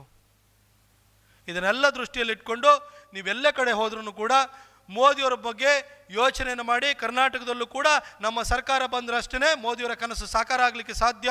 ಮೋದಿಯವರು ಪ್ರತಿ ನಮ್ಮ ದೇಶದಲ್ಲಿರುವಂಥ 706 ಜಿಲ್ಲೆಗಳೇನಿದೆ, ಪ್ರತಿ ಹೆಡ್ ಪೋಸ್ಟ್ ಆಫೀಸ್ ಏನಿದೆ, ಜಿಲ್ಲೆ ಹೆಡ್ ಪೋಸ್ಟ್ ಆಫೀಸನ್ನು ಕೂಡ ಪಾಸ್ಪೋರ್ಟ್ ಸೇವಾ ಕೇಂದ್ರವನ್ನು ಮಾಡ್ತೀನಿ ಅಂತ ಹೇಳಿ ಘೋಷಣೆಯನ್ನು ಮಾಡಿದ್ದಾರೆ. ನಮ್ಮ ಮೈಸೂರಿಗೆ ಮೊದಲನೆಯ ಪೋಸ್ಟ್ ಆಫೀಸ್ ಪಾಸ್ಪೋರ್ಟ್ ಸೇವಾ ಕೇಂದ್ರವನ್ನು ಕೊಟ್ಟಿದ್ದಾರೆ. ಹಾಗೆ ಇಡೀ ದೇಶಾದ್ಯಂತ ಕರ್ನಾಟಕದಲ್ಲೂ ಕೂಡ 25 ಇನ್ನೂ ಜಿಲ್ಲೆಗಳು ಬಾಕಿ ಇದೆ. ಉಡುಪಿಗೂ ಕೂಡ ಒಂದು ಪಾಸ್ಪೋರ್ಟ್ ಸೇವಾ ಕೇಂದ್ರ ಬರಬೇಕು ಅಂತಂದರೆ ಕರ್ನಾಟಕದಲ್ಲಿ ನಮ್ಮ ಸರ್ಕಾರ ಬರಬೇಕು. ಕೇಂದ್ರದಲ್ಲಿ ಮೋದಿಯವರು 2019ರಲ್ಲಿ ಮುಂದುವರಿಬೇಕು. 706 ಜಿಲ್ಲೆನಲ್ಲಿರುವಂತಹ ಹೆಡ್ ಪೋಸ್ಟ್ ಆಫೀಸ್ನಲ್ಲಿ ಅದನ್ನು ಪೋಸ್ಟ್ ಆಫೀಸ್ನ ಬ್ಯಾಂಕ್ ಆಗಿ ಪರಿವರ್ತನೆಯನ್ನು ಮಾಡ್ತಾ ಇದ್ದಾರೆ. ಅವೆಲ್ಲದು ಸಾಕಾರ ಆಗಬೇಕು. ಪ್ರತಿಯೊಂದು ಈ ಒಂದು ಲೈವ್ಲಿಹುಡ್ ಪ್ರೋಗ್ರಾಮ್ಗಳೇನಿದೆ, ಪ್ರತಿ ದುಡ್ಡನ್ನು ಕೂಡ ಪೋಸ್ಟ್ ಆಫೀಸ್ ಬ್ಯಾಂಕಿಗೆ ಬಂದು ಬೀಳುತ್ತೆ, ನೇರವಾಗಿ ಜನರ ಕೈಗೆ ತಲುಪುತ್ತೆ. ಇಷ್ಟೆಲ್ಲ ಒಳ್ಳೆ ಕೆಲಸ ಆಗ್ತಿದೆ. ಅದ್ರ ಜೊತೆಗೆ ಒಂದು ಒಳ್ಳೆಯ ಕೆಲಸಕ್ಕೆ ಇನ್ನೊಂದು ಮೋದಿಯವರು ಕೈ ಹಾಕಿದ್ದಾರೆ. ಅದನ್ನು ನಿಮಗೆ ಹೇಳಿ ನನ್ನ ಮಾತನ್ನು ಮುಗಿಸ್ತೀನಿ. ನಮ್ಮ ಕಾಂಗ್ರೆಸ್ನವರು ಅಕ್ರಮವಾಗಿ ಭಾರತಕ್ಕೆ ಬಾಂಗ್ಲಾದೇಶದಿಂದ ಬಂದಿರೋರನ್ನ ಎಲ್ಲರನ್ನೂ ಕೂಡ ಲೆಜಿಟಮೈಸ್ ಮಾಡಿಬಿಡ್ಬೇಕು, ಇಲ್ಲೇ ಅವರಿಗೊಂದು ಪರ್ಮಿಟ್, ವರ್ಕ್ ಪರ್ಮಿಟ್ ಕೊಡಬೇಕು ಅನ್ನೋ ದೃಷ್ಟಿಯನ್ನು ಇಟ್ಕೊಂಡ್ಬಿಟ್ಟು ವೋಟ್ ಬ್ಯಾಂಕ್ ರಾಜಕಾರಣವನ್ನು ಇಟ್ಕೊಂಡು ಆಧಾರ್ನ ಆರಂಭ ಮಾಡಿದರು. ಆದರೆ ಇವತ್ತು ಮೋದಿಯವರು ಆ ಆಧಾರ್ನ ಯಾವ ಮಟ್ಟಕ್ಕೆ ತೆಗೆದುಕೊಂಡು ಹೋಗಿದ್ದಾರೆ ಅಂತಂದರೆ, ನಿಮ್ಮ ಆಧಾರನ್ನು ಬ್ಯಾಂಕ್ ಅಕೌಂಟಿಗೆ ಲಿಂಕ್ ಮಾಡ್ತಾ ಇದ್ದಾರೆ. ನೀವು ಇನ್ಕಮ್ ಟ್ಯಾಕ್ಸ್ ರಿಟರ್ನ್ ಫೈಲ್ ಮಾಡಬೇಕು, ಲಿಂಕ್ ಮಾಡ್ತಾ ಇದ್ದಾರೆ. ಮುಂದಿನ ದಿನ ನಿಮ್ಮ ಪ್ರಾಪರ್ಟಿಗೆ ಲಿಂಕ್ ಮಾಡ್ತಾರೆ. ಅಷ್ಟು ಮಾತ್ರ ಅಲ್ಲ, ನಿಮ್ಮ ವೋಟರ್ ಐಡಿಗೂ ಕೂಡ ಲಿಂಕ್ ಆಯಿತು ಅಂತ ಹೇಳಿದರೆ ಭಾಳ ಒಂದು ಕೆಲವರಲ್ಲಿದ್ದೆ, ಇಲ್ಲೂ ವೋಟ್ ಹಾಕ್ತಾರೆ, ಇನ್ನೊಂದು ಕಡೆಗೂ ವೋಟ್ ಹಾಕಿ ಬರ್ತಾರೆ ಅವರು. ಈ ಥರ ವೋಟ್ ಹಾಕೋರನ್ನ 4-6 ಕಡೆ ವೋಟ್ ಹಾಕುವಂತಹ ಈ ಅಕ್ರಮ ವೋಟ್ಗಾರರು ಯಾರಿದ್ದಾರೆ, ಅವ್ರು ಯಾರು ಮಾಡ್ತಾರೆ ಅಂತೂ ನಿಮಗೆ ಭಾಳ ಚೆಂದಾಗಿ ಗೊತ್ತಿದೆ. ನಾನು ಹೇಳ್ತಿರೋ ಉದ್ದೇಶ ಏನೊಂದು ಕೂಡ ನೀವು ಅರ್ಥ ಮಾಡ್ಕೊಳ್ತೀರಿ. ಅಂಥದ್ದನ್ನು ಕೂಡ ತಡೀತಾರೆ. ಅದಕ್ಕೆ 2019 ಚುನಾವಣೆ ಯೂನಿಫಾರ್ಮ್ ಸಿವಿಲ್ ಕೋಡ್ನ ತರುವಂಥ ದೃಷ್ಟಿನಲ್ಲಿ ಟ್ರಿಪಲ್ ತಲಾಖನ್ನು ಇವತ್ತು ಹೇಗೆ ನಾವು ಬ್ಯಾನ್ ಮಾಡಿದ್ವಿ, ಆ ನಿಟ್ಟಿನಲ್ಲಿ ಮುಂದೊಂದು ದಿನ ನಿಮಗೆ ಹೇಳ್ತೇನೆ, ರಾಮ ಜನ್ಮಭೂಮಿನಲ್ಲೂ ಕೂಡ ಭವ್ಯವಾದ ಅಯೋಧ್ಯೆಯಲ್ಲಿ ಮಂದಿರ ನಿರ್ಮಾಣ ಆಗೇ ಆಗುತ್ತೆ. ಇದೆಲ್ಲ ಆಗಬೇಕು ಅಂತಂದರೆ ಕರ್ನಾಟಕದಲ್ಲಿ ನಮ್ಮ ಸರ್ಕಾರ ಬರಬೇಕು. 2019ರಲ್ಲಿ ಮೋದಿಯವರು ಮತ್ತೆ ಪುನರಾಯ್ಕೆ ಆಗಬೇಕು. ಅದಕ್ಕೋಸ್ಕರ ಇವಾಗಿಂದಲೇ ನಮ್ಮ ಅಭಿಯಾನ ಆರಂಭ ಆಗಬೇಕು.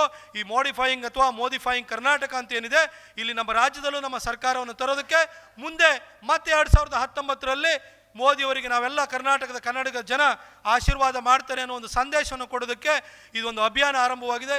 ಇದನ್ನು ನೀವೆಲ್ಲ ಕಡೆನೂ ಮಾತಾಡಬೇಕು, ಇದಕ್ಕೆ ನೀವೆಲ್ಲರೂ ಸಹಕಾರ ಕೊಡಬೇಕು ಅಂತ ಕೇಳ್ತಾ ನಾನು ನನ್ನ ಮಾತನ್ನು ಮುಗಿಸ್ತೀನಿ. ಧನ್ಯವಾದಗಳು. ಯುವಕರು ಎಂದು ಹೇಡಿಗಳಾಗಬಾರದು, ಪುರುಷ ಸಿಂಹಗಳಾಗಬೇಕು ಎಂದು ಕರೆ ಕೊಟ್ಟಂಥ ವಿವೇಕಾನಂದ ಸ್ವಾಮಿಯ ಮಾತನ್ನು ನಿಜಗೊಳಿಸಿ ನಿರ್ಭೀಡೆಯಿಂದ ಮಾತನಾಡಿ ನಮ್ಮ ಮನೆ ಗೆದ್ದಂಥ ಲೋಕಸಭಾ ಸದಸ್ಯರು ಶ್ರೀಯುತ ಪ್ರತಾಪ್ ಸಿಂಹ ಅವರಿಗೆ ಜೋರಾದ ಚಪ್ಪಳೆಯೊಂದಿಗೆ ನಿಮ್ಮ ಮಾತಿನೊಂದಿಗೆ ನಾವಿದ್ದೇವೆ ಅಂತ ನಾವು ಎಲ್ಲ ಹೇಳುವ. ಈಗ ಅತಿಥಿಗಳಿಗೆ ಸ್ಮರಣಿಕೆ ನೀಡುವಿಕೆ. ಮೊದಲಿಗೆ ಪ್ರತಾಪ್ ಸಿಂಹ ಅವರಿಗೆ ರಾಜೇಶ್ ಕುಮಾರ್ ಕೋಟೆ ಅವರು ಸ್ಮರಣಿಕೆ ನೀಡಿ ಗೌರವಿಸಬೇಕು ಅಂತ ಕೇಳಿಕೊಳ್ತಾ ಇದ್ದೇನೆ.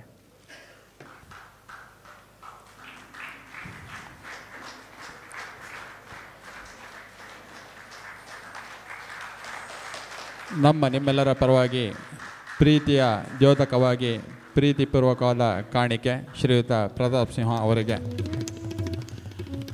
ಈ ಕಾರ್ಯಕ್ರಮದ ಉದ್ಘಾಟನೆ ಮಾಡಿದಂತಹ ದಿಲ್ಲಿಯ BJP ವಕ್ತಾರ ಶ್ರೀಯುತ ತೇಜಿಂದರ್ ಪಾಲ್ ಸಿಂಗ್ ಬಗ್ಗಾ ಅವರಿಗೆ ಶ್ರೀಯುತ ಉದಯ್ ಕುಮಾರ್ ಶೆಟ್ಟಿ ಅವರು ನೆನಪಿನ ಕಾಣಿಕೆಯನ್ನು ಕೊಟ್ಟು ಗೌರವಿಸಬೇಕು ಅಂತ ಕೇಳಿಕೊಳ್ತಾ ಇದ್ದಾನೆ.